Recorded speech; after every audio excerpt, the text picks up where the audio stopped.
हाँ जी, पिछली बार हमने लास्ट में किया था एडियाबैटिक और आइसोथर्मल का इंडिकेटर डायग्राम, जिसमें हमने ये प्रूव किया था कि जब एडियाबैटिक का कर्व बनाते हैं तो उसका स्लोप आइसोथर्मल से अधिक होता है। याद है वो?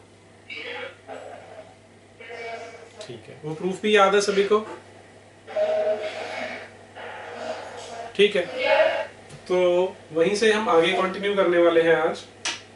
आज हमने पिछली बार हमने डिस्कस किया था कि वो जो डिफरेंट टाइप्स ऑफ प्रोसेस है, आइसोथर्मल, एडियाबैटिक, वो आपको आते हैं। तो तुम लोगों ने इनके एक्सप्रेशन भी किए हैं क्या, कि यदि एक प्रोसेस आइसोथर्मल है तो उसके वर्क डन का क्या एक्सप्रेशन आएगा? आता है किसी को? नहीं?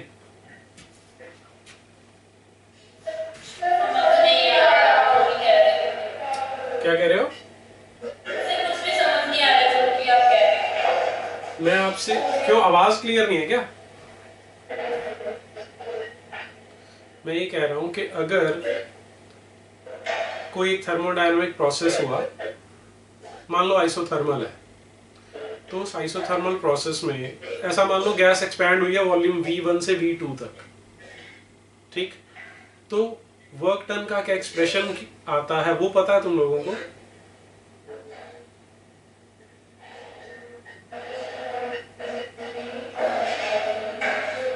नहीं?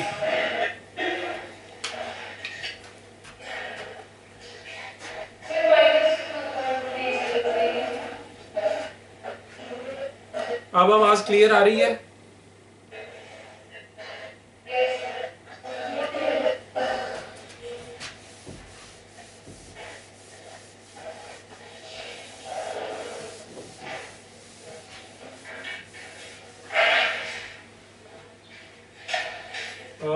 सपोज करो हम एग्जांपल ले रहे हैं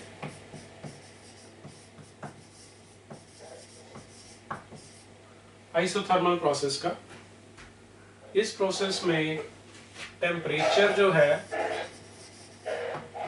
वो कांस्टेंट है T पे, और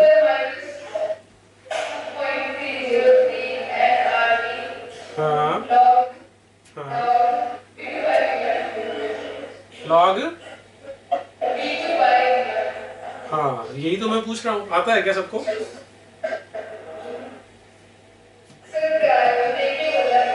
अच्छा कोई बात नहीं, हम कर लेते हैं, इसको समझ लेते हैं। इसमें ना हम एग्जांपल ऐसे ले लेते हैं कि मान लो हमारे पास एक कंटेनर में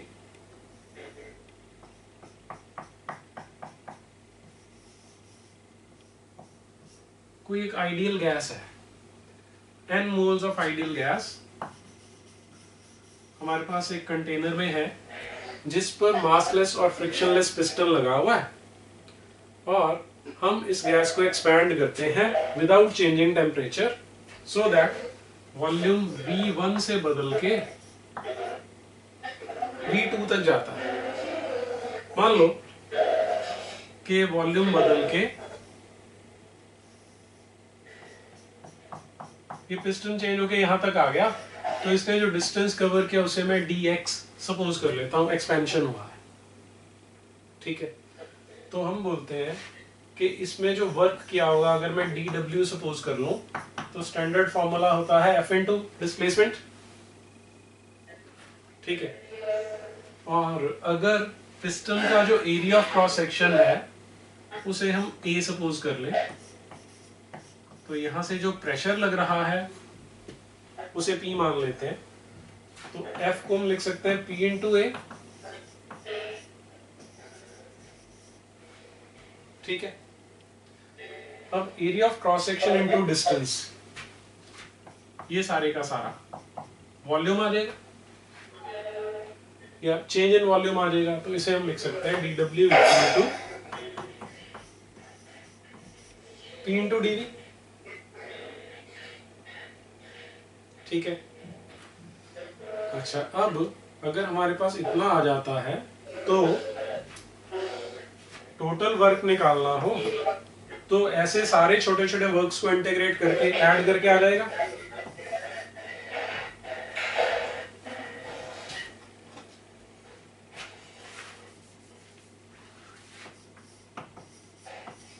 वॉल्यूम की लिमिट्स हो जाएंगी V1 से V2 तक। अब इसमें इसे मैं अगर इक्वेशन 1 मार्क कर लूं, हम जानते हैं PV इक्वल टू nRT होता है, तो P हो जाएगा nRT अपॉन V। 2 को 1 में डाल देते हैं,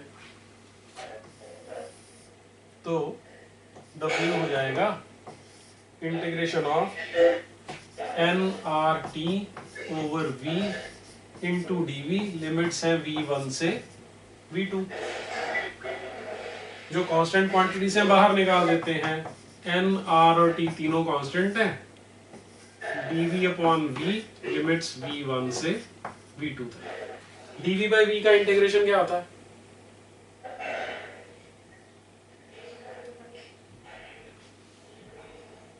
dV अपॉन V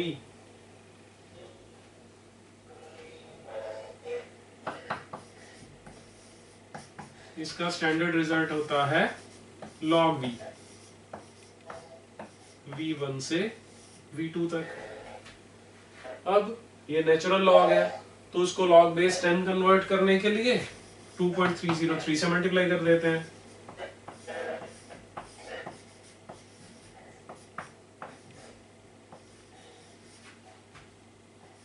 लिमिट्स डाल देते हैं log V2 माइनस V1, तो we can write this as 2.303 nRT log of V2 upon V1। ये होता है expression for work done during an isothermal process. आया समझ?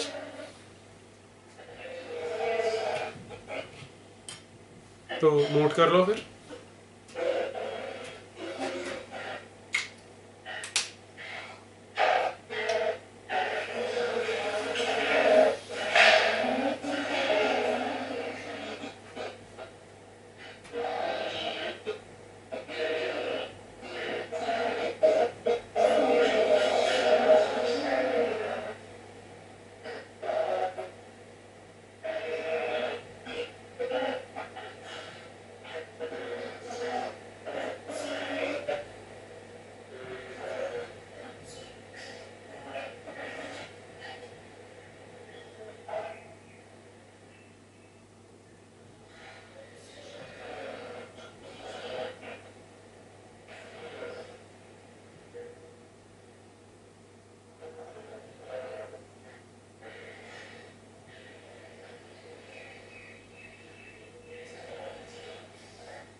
क्या सबको समझ में आया? ठीक है।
हाँ जी, कर लिया सबने?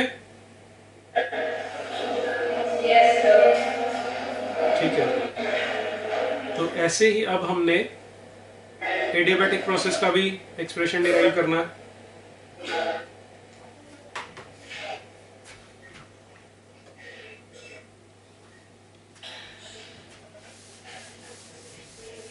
मान लो यही वाला जो प्रोसेस अभी हमने किया कि वॉल्यूम को V1 से V2 तक इंक्रीज कर रहे हैं, ये प्रोसेस यदि एडियाबैटिक होगा तो क्या एक्सप्रेशन आएगा?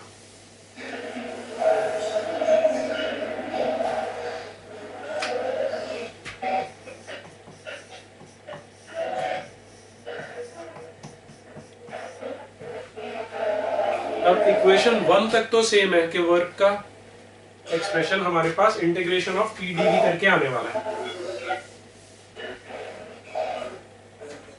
यदि प्रोसेस एडियाबैटिक है तो पिछली बार हमने किया था कि उसके लिए कंडीशन होती है PV raise to power gamma is a constant.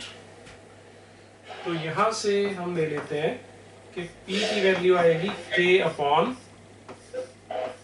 V raise to power gamma. ये P की वैल्यू यदि यहां 1 में डाल दें तो work will be integration of K into dV upon V raise to power gamma, या और लिमिट्स वही हैं V1 से V2 तक। इसे ऐसे भी लिख सकते थे कि K कांस्टेंट है, बाहर निकाल दिया, लिमिट्स है V1 से V2, V raise to power minus gamma into dV। Integration करते हैं तो पावर में 1 ऐड हो जाता है, ठीक है, तो ये आ जाएगा K into V raise to power 1 minus gamma, और जो पावर आती है वही डिनोमिनेटर में चली जाती है, लिमिट्स V1 से V2 तक, तो ये आएगा K over 1 minus gamma bracket में V2 raise to power 1 minus gamma minus V1 raise to power 1 minus gamma. अब इसको आगे फर्दर हम अगर सिंप्लीफाई करना हो तो हमने बोला PV raise to power gamma constant है, that means P1 V1 raise to power gamma equal to P2 V2 raise to power gamma is constant. ठीक है, अगर यहां से मैं K की वैल्यू निकालता हूं तो K की वैल्यू एक बार तो P1 V1 raise to power gamma आ जाएगी और एक बार P2 V2 raise to power gamma आ सकती है। दोनों वैल्यूज डाल सकते हैं यहाँ पे, तो W इक्वल टू अगर अंदर मल्टीप्लाई कर दे तो P2 V2 into V2 raise to power 1 minus gamma minus P1 V1 into V1 raise to power 1 minus gamma upon 1 minus gamma. अब ये V2 into V2 raise to power 1 minus gamma क्या आएगा?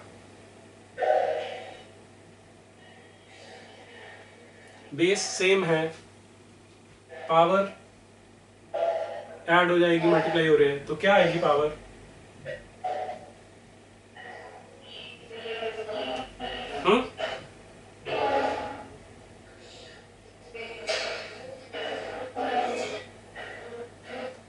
Sorry, वो gamma मैंने miss कर दिया यहाँ पे। पावर जब ऐड करोगे क्या आएगा? 1 आ जाएगी पावर, ठीक है जी। तो W equal to P2 V2 minus P1 V1 over 1 minus gamma. अब यदि इस पे आइडियल गैस इक्वेशन लगा दो तो PV इक्वल टू nRT होता है, तो nR कांस्टेंट निकाल देंगे, T2 minus T1 over 1 minus gamma. ये होता है expression for work done during N adiabatic process. क्या सारे स्टेप्स समझ में आए हैं? नहीं आए? मैं फिर से बता रहा हूं। पीवी रेस्ट पर गामा एक कांस्टेंट होता है, हमने इसमें क्या गामा पिछली बार किया तो था हमने, गामा क्या होता है, Cp upon Cv, specific heat at constant pressure और specific heat at constant volume की रेशियो गिवन गैस के लिए। बाकी सारा समझ में आ गया? देखो ना, यहां तक आ गया। अब अगर हम यहां बोल रहे हैं कि PV raise to power gamma के बराबर है, तो फर्स्ट केस में P1 V1 raise to power gamma होगा, सेकंड केस में P2 V2 raise to power gamma होगा, और दोनों ही के बराबर होंगे। तो वो हमने लिख लिया P1 V1 raise to power gamma equal to P2 V2 raise to power gamma equal to K. ठीक, यहां से अब के की ये वाली वैल्यू, अब के जब अंदर मल्टीप्लाई करेंगे दोनों के साथ मल्टीप्लाई होगा, तो के की वैल्यू एक बार डाल ली P2 V2 raise to power gamma, एक बार डाली P1 V1 raise to power gamma, उसके बाद तो मैथ्स है सिर्फ।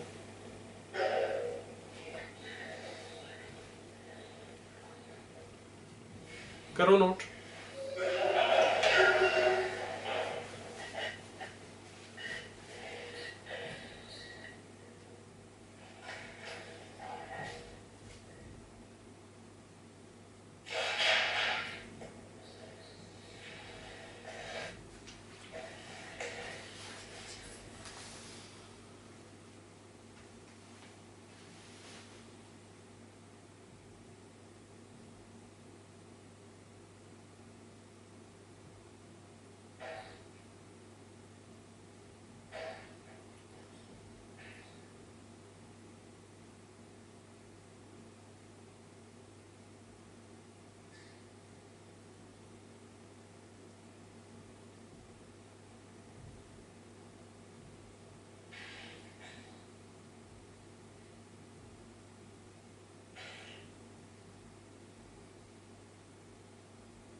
कर लिया जी?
हाँ जी, कर लिया सबने?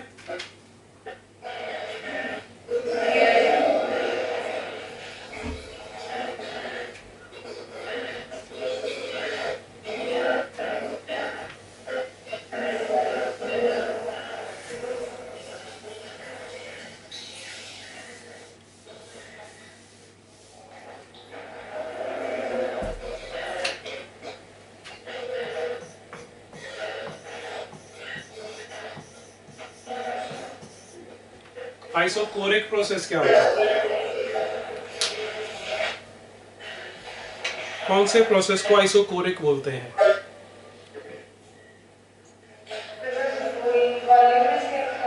जिसमें वॉल्यूम कांस्टेंट होता है, बिल्कुल ठीक है। अब आइसोकोरिक प्रोसेस में वर्क का एक्सप्रेशन तो सेम रहने वाला है। अगर वॉल्यूम कांस्टेंट है तो डीवी कितना होगा?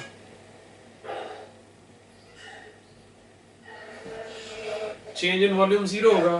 दैट मींस आइसोकोरिक प्रोसेस में जो वर्क डन होता है दैट इज ऑलवेज जीरो।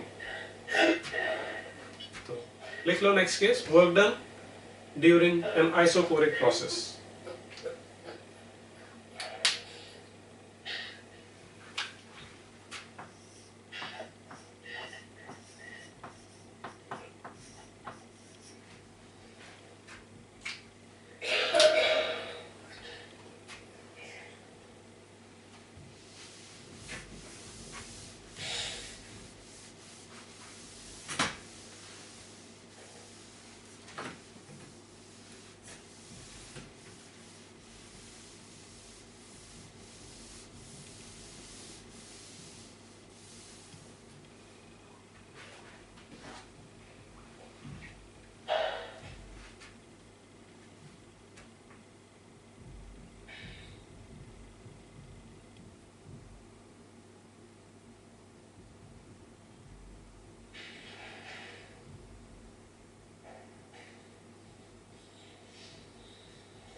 हो गया? ठीक है जी।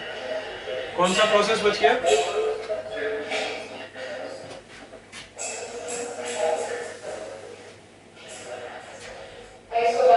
आइसोबारिक। क्या होगा इसमें? ठीक है, तो इसके बाद क्या करेंगे इक्वेशन 1 के बाद?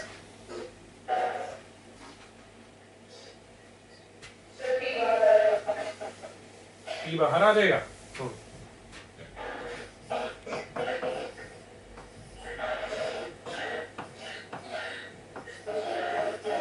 ये हो गया W equal to P into integration of dV क्या होगा? V, तो ये हो जाएगा V2 माइनस V1। ये आ गया work done during N isobaric process.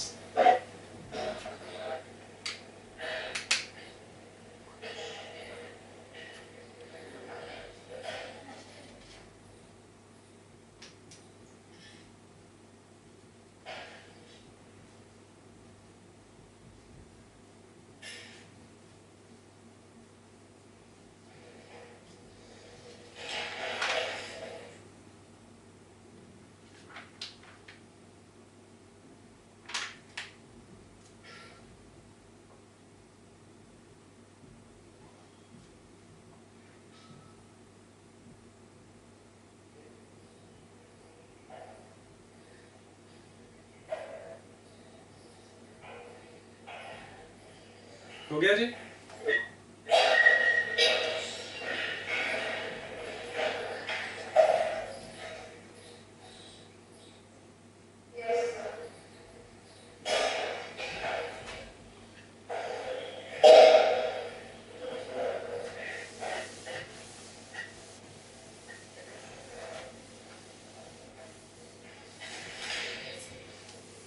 अब सपोज हमें नहीं पता कौन सा प्रोसेस है, किस टाइप का, किस कंडीशंस में हो रहा है प्रोसेस। हमने उस प्रोसेस का इंडिकेटर डायग्राम बनाया और वो किसी कर्व की शेप में आ रहा है। इनिशियली वॉल्यूम V1 था, V2 हो गया, प्रेशर P1 था, P2 पे आ गया। अब हम ये ग्राफ देख के वर्क डन निकालना चाहते हैं, तो हमें ये पता है कि जो वर्क डन है, अगर हम PdV निकाल के सारे PdV ऐड कर लेंगे तो टोटल वर्क आ जाएगा। ठीक है, तो हम इस प्रोसेस में कहीं पर दो पॉइंट्स A और B चुन लेते हैं जो एक दूसरे के बहुत ज्यादा क्लोज हैं, very very close to each other. अब if they are very close to each other, तो वॉल्यूम एक्सिस पे हमने उनका जो इंक्रीज है उसे dV से डिनोट कर लिया, और जो उनका प्रेशर है उसे P सपोज कर लिया। ठीक, अब ये इतने ज्यादा क्लोज हैं कि हम A और B को इतना क्लोज मान सकते हैं कि जब हम उनको जोड़ेंगे तो एक स्ट्रेट लाइन बनेगी। उसका रिजल्ट क्या होगा, हमारे पास यहाँ पर एक पतली सी स्ट्रिप आ गई जो एक रेक्टेंगल की शेप में होगी। ठीक है, अब इस रेक्टेंगल से यदि मुझे P इंटू dV निकालना हो, तो P तो इसकी लेंथ हो गई, dV इसकी ब्रेड्थ हो गई, तो लेंथ इंटू ब्रेड्थ होता है एरिया ऑफ अ रेक्टेंगल। ठीक है, तो यदि मुझे ये वाला शेडेड एरिया पता हो तो वर्क डन पता लग गया। ऐसे ही मैं सारे प्रोसेस को छोटी छोटी स्ट्रिप्स में डिवाइड करके सबका एरिया निकाल सकता हूँ। रिजल्ट क्या होगा कि यहां से लेके यहां तक जितना एरिया कर्व के नीचे है वो सारा आ जाएगा, क्योंकि जब सारी अलग अलग स्ट्रिप्स अलग अलग रेक्टेंगल्स बनाएंगे तो नीचे वाला सारा एरिया कवर हो जाएगा। ठीक है, जिससे आपको एक बड़ा इजी रिजल्ट मिल जाता है कि यदि हमने इंडिकेटर डायग्राम बनाया है तो इंडिकेटर डायग्राम में जो कर्व बना है उसका और वॉल्यूम एक्सिस के बीच में जितना एरिया होता है वो वर्क डन के बराबर होता है। लिख लो heading, work done, finding work done from indicator diagram.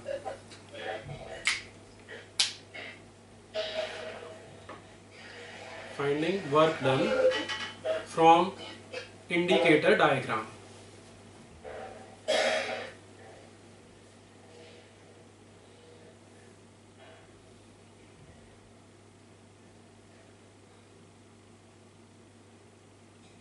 Consider 2 points.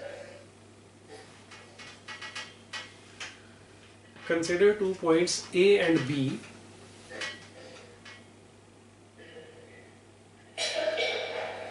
on the curve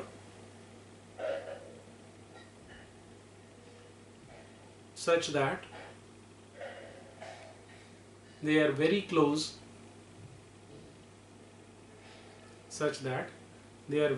to each other,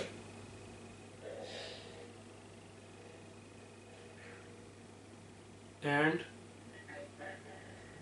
the infinitesimally small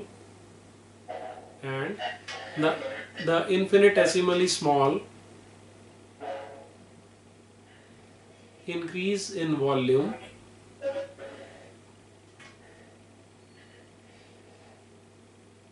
is dV.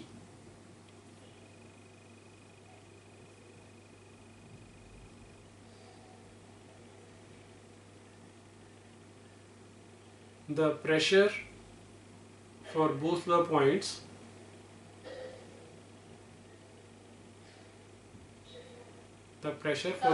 points is same, equal to P.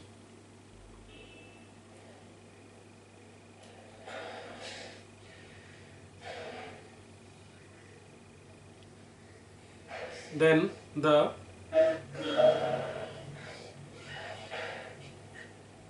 rectangular strip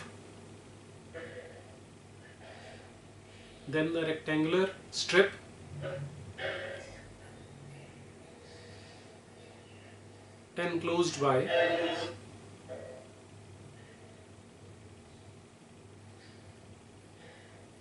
the portion AB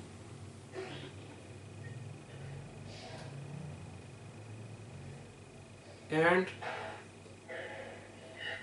volume axis will be a rectangle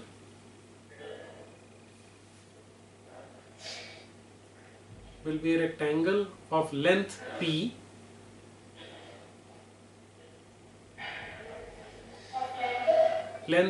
P for Patiala,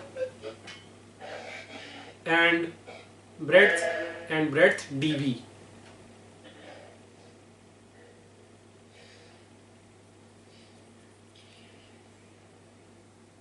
diagram बना लो।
हो गया?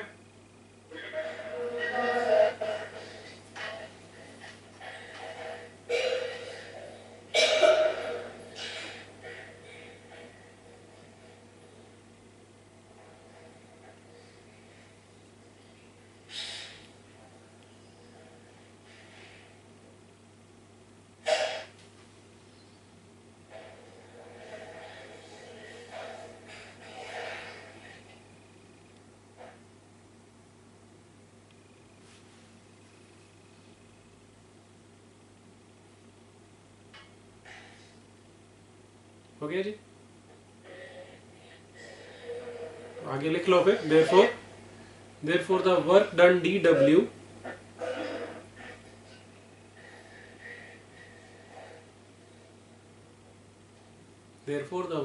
dw which is numerically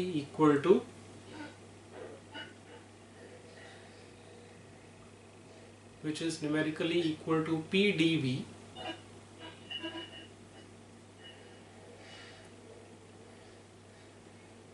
is represented by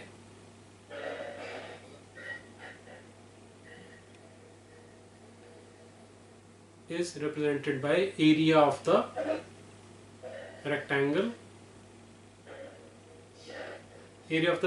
strip.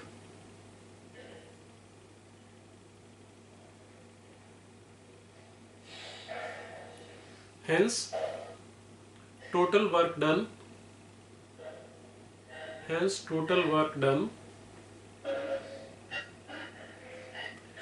during a thermodynamic process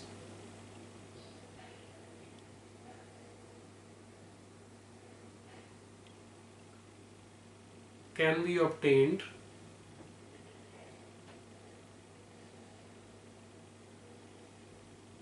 by adding area of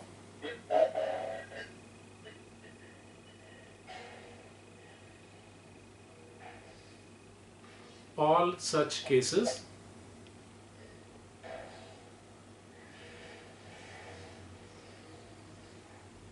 which will be equal to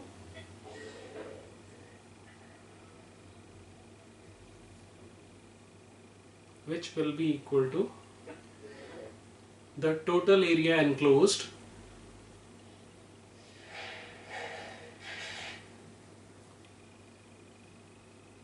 by the curve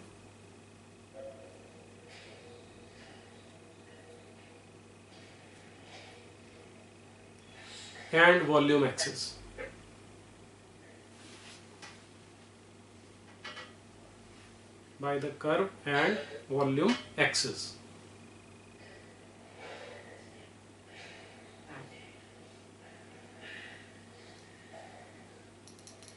क्या ये सबको समझ में आया?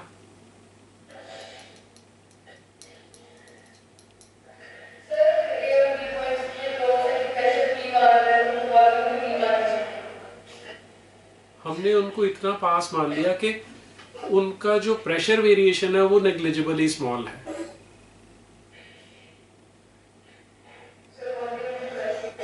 यदि वॉल्यूम नेग्लिजिबली स्मॉल मानेंगे फिर तो वर्क हुआ ही नहीं। हमने फिर इतना छोटा ले लिया कि वर्क कैलकुलेट ही नहीं हो सकता। या आप दूसरी टर्म्स में ये बोल रहे हो कि वर्क हुआ ही नहीं अगर वॉल्यूम नहीं बदल रहा तो, इसलिए वो नहीं ले सकते।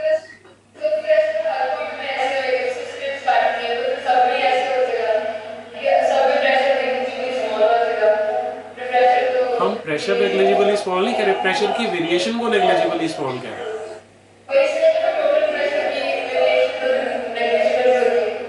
ऐसा है ना, इसको ऐसे समझ के देख कि हमने जब यहाँ पर इस जगह के लिए कैलकुलेशन करनी है तो इसके प्रेशर की अपनी कोई वैल्यू है। जैसे फॉर एग्जांपल मान ले यहाँ प्रेशर है 1.5 एटमॉस्फेयर्स का, ठीक है, तो इसमें वेरिएशन तो होने वाली है, लेकिन ऐसा सोच ले कि पहले अगर 1.5 एटमॉस्फेयर था तो 1.4999999 एटमॉस्फेयर्स है, जिसे अप्रॉक्सीमेटली 1.5 मान लो। लेकिन जब कहीं और लेंगे तो हो सकता है यहाँ का प्रेशर 1.2 हो, तो हर पॉइंट के लिए उसका अपना प्रेशर लेना है, एक ही प्रेशर को सब जगह पे नहीं लेना है। ये डिफरेंस है, आया समझ? ठीक है, अभी तक ये जो हमने किए वर्क डन के फॉर्मूले, दो फॉर्मूले डिराइव किए हैं। एक केस में 0 होता है और आइसोबारिक में P into V2 minus V1 होता है और इंडिकेटर डायग्राम से एरिया के बराबर होता है। यहां तक किसी को कुछ कंफ्यूजन नहीं है?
फिर से बोलना।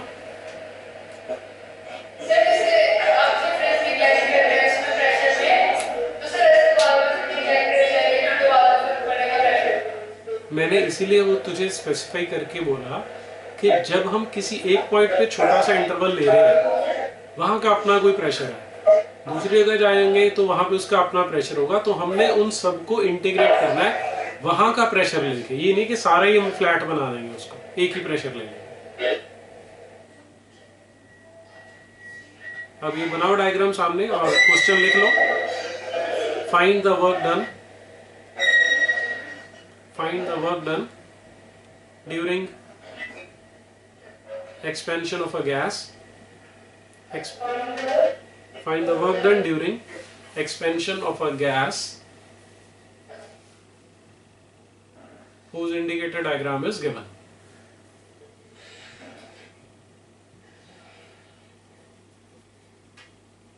देखो सॉल्व करके इसको। whose indicator diagram is given.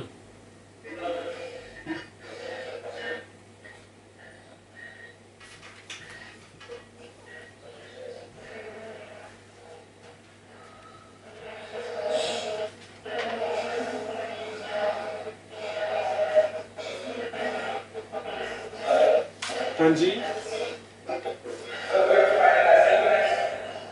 हाँ जी, ऐसा ही यूनिट्स में। What is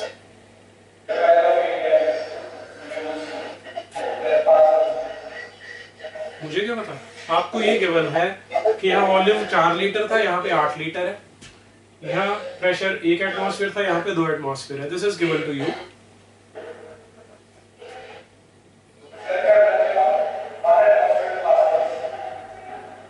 Pascal's.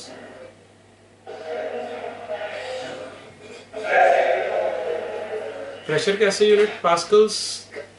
Newton per metre square.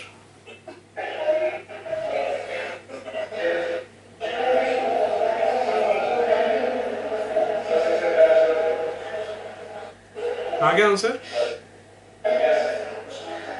6 into units.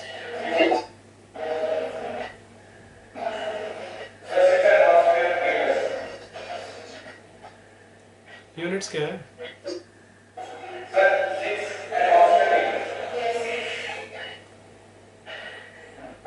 Atmosphere में नहीं चाहिए, न्यूटन पर मीटर स्क्वायर में चाहिए।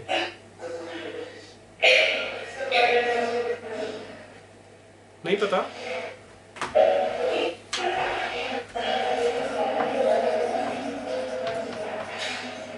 वैसे तो होता है 1.01 इंटू 10 की power 5 Newton per metre square, पर आप इसको अप्रोक्सीमेटली 10⁵ भी ले सकते हो।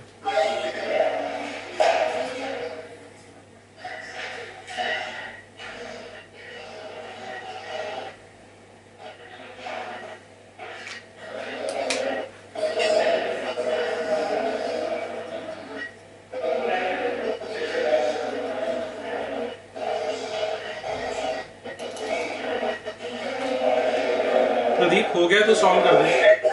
जय क्या कर रहा है?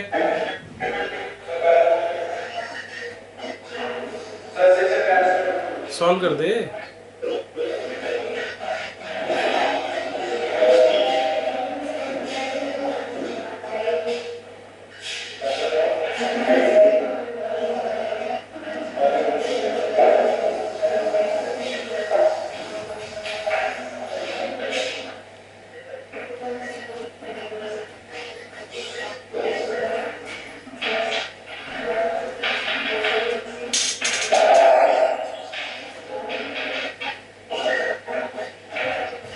जयप्रकाश जी किससे पूछ के उठे हो?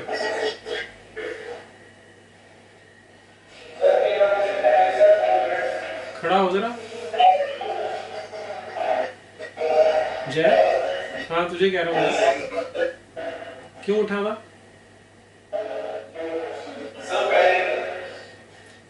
गिर गया था या फेंका था?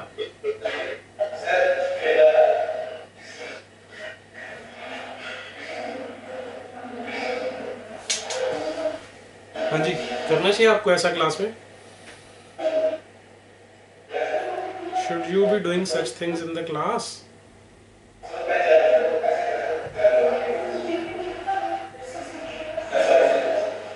बैठो।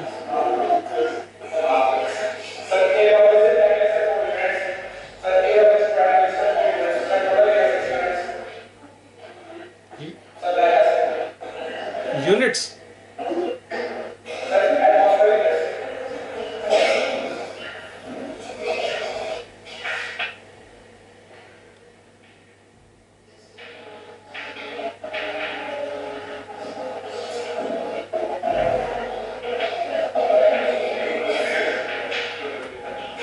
ठीक है।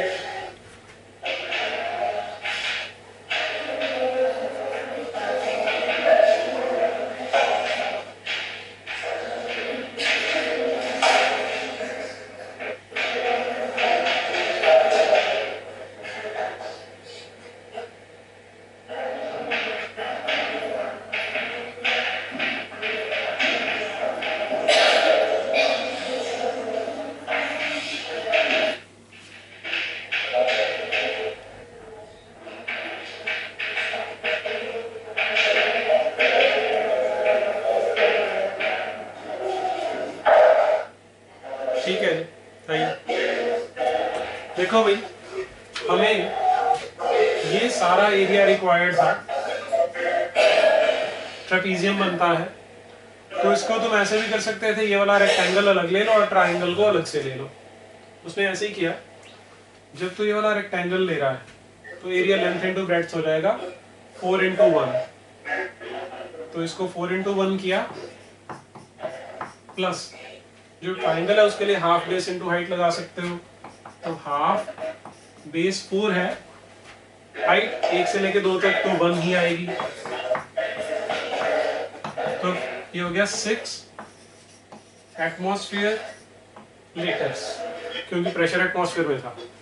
अब ऐसा यूनिट्स में कन्वर्ट करना है, तो एटमॉस्फेयर के न्यूटन पर मीटर स्क्वायर बना दे, 10⁵ से मल्टीप्लाई कर लिया, और लीटर के क्यूबिक मीटर्स बनाने हैं तो 10⁻³ से मल्टीप्लाई करोगे, तो 600 जूल्स वर्क आएगा।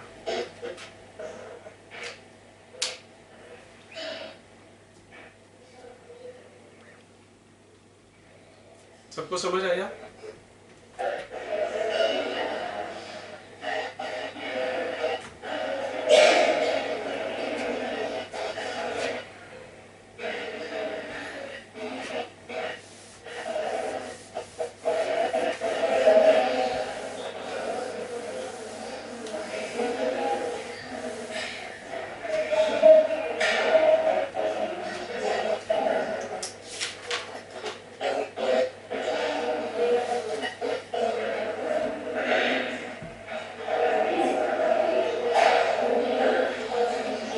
नेक्स्ट क्वेश्चन लिखो जरा।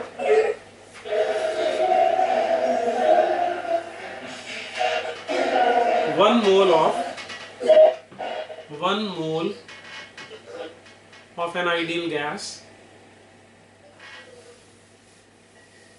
is expanded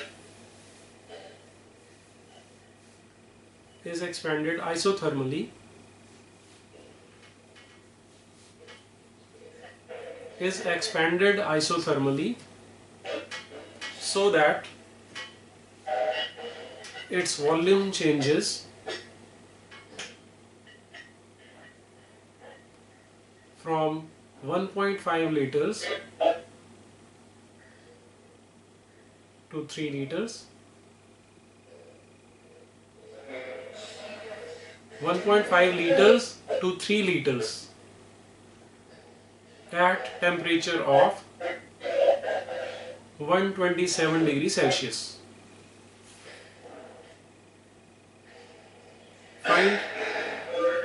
Find work done during the process.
Answer तो आपने बताना है जी।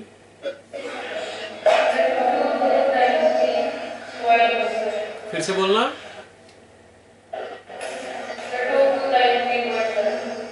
ठीक है जी।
रिया कर दो जरा सामने, कैसे किया तुमने?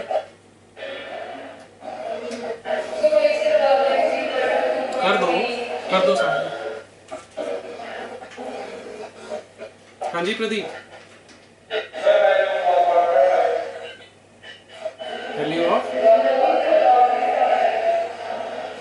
Value of what? लॉग, इसमें तो log 2 चाहिए होगा तुझे।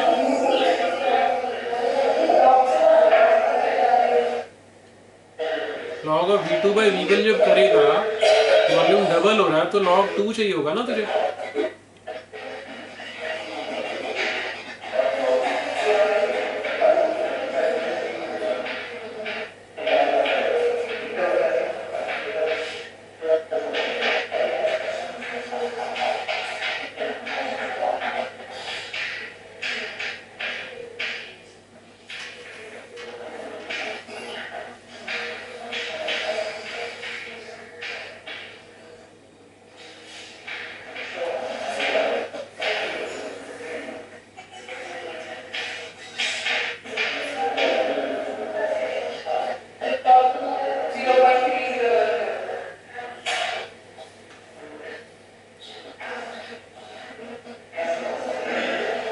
अप्रोक्सीमेटली 2300 जूल्स आना चाहिए आपका आंसर।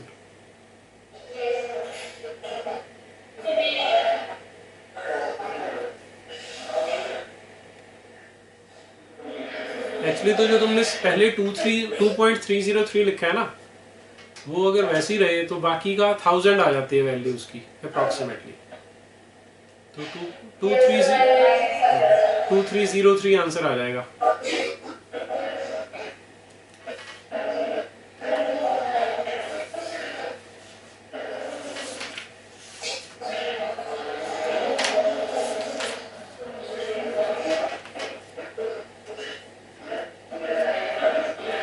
नेक्स्ट क्वेश्चन लिखो। A gas is suddenly compressed.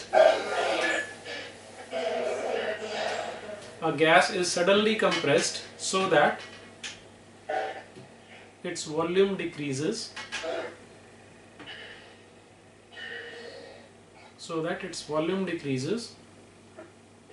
From 4 liters to 1 liter.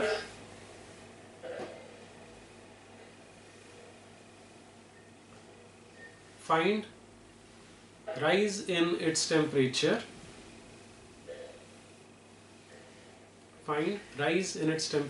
If initial temperature was 27 degrees Celsius and gamma is 1.5.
हाँ जी, हो रहा है किसी से?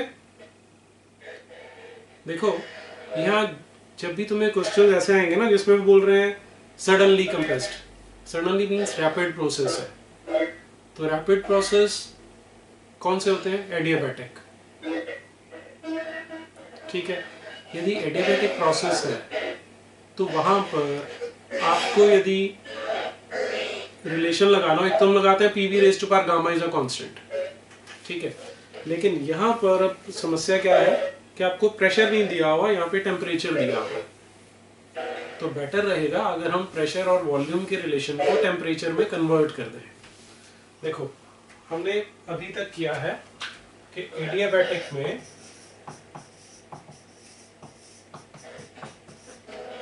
PV raised to power gamma is a constant. अब हमें पता है कि हर आइडियल गैस के लिए आइडियल गैस इक्वेशन लग जाती है, तो P को लिख सकते हैं nRT ओवर V। ये अगर यहां डाल दें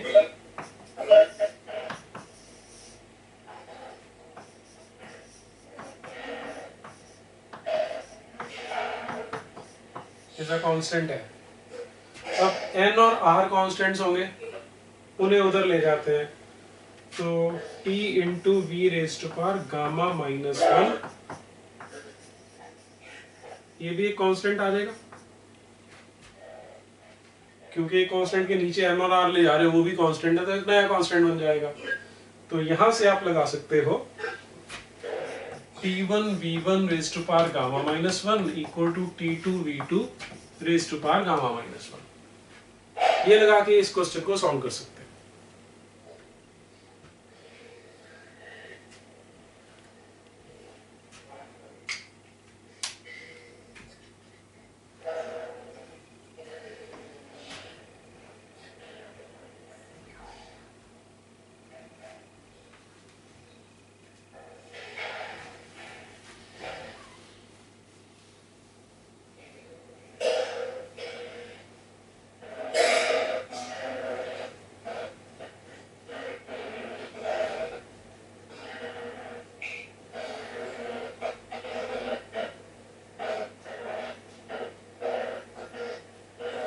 ओरिजिनल टेम्परेचर 27 डिग्री सेल्सियस दिया है, तो केल्विन करोगे तो ये 300 हो जाएगा, और वॉल्यूम इनिशियली कितना दिया था? 4 litres, 4 raise to power 1.5 minus 1 equal to T2 into 1 raise to power 1.5 minus 1।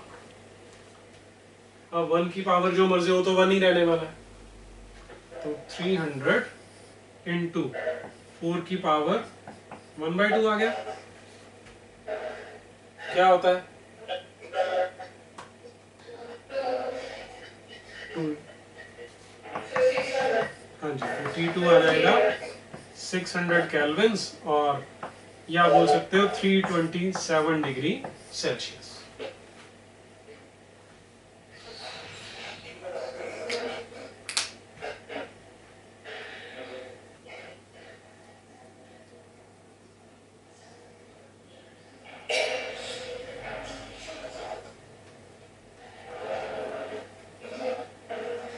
आ गया सबको समझ? ठीक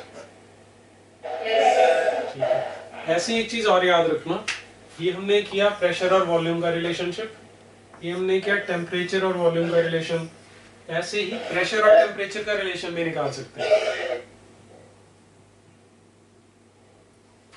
अगर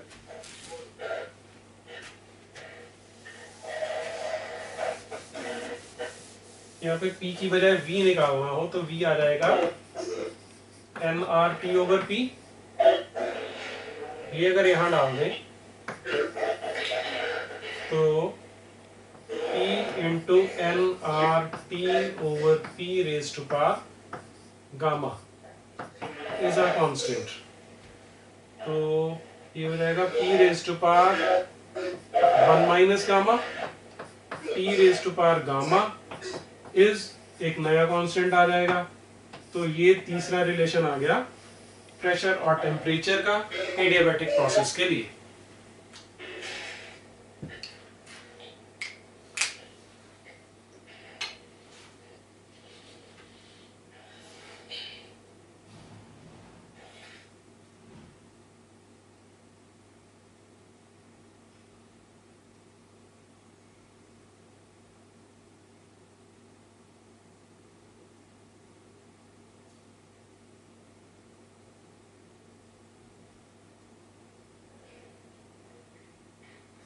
आया समझ सबको?